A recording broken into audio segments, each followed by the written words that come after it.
জয় গুরু, জয় গুরু। গুরু কৃপা হি কেবলম, গুরু কৃপা হি কেবলম। আজকে প্রকৃত গুরুর বর্ণনাটা দেব আমি। প্রকৃত গুরু যিনি হন তিনি কিন্তু কাউকে শিষ্য করেন না, অপরকে গুরুরূপেই তৈরি করেন, তত্ত্বজ্ঞ ও জীবনমুক্ততে পরিণত করে দেন। এই জীবনমুক্ত পুরুষেরা আমাদের পৃথিবীর উদ্ধারকর্তায়, পৃথিবীর মানুষকে উদ্ধারকর্তা হিসেবে নিয়োজিত হয়ে জগৎকে কল্যাণের পথ দেখায়।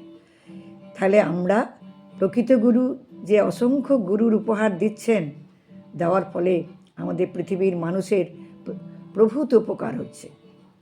তাহলে আমরা সেই অবতার প্রকৃত গুরুর চরণে কোটি কোটি প্রণাম জানিয়ে আমার বক্তব্যটা শেষ করছি। প্রকৃত গুরুর কাজই হচ্ছে নতুন করে গুরু তৈরি করে আমাদেরকে উপহার দেওয়া। তাহলে তিনি হচ্ছেন মহাপুরুষ। জয় শ্রী গুরু, চরণে প্রণাম। জয় গুরু, জয় গুরু, জয় গুরু।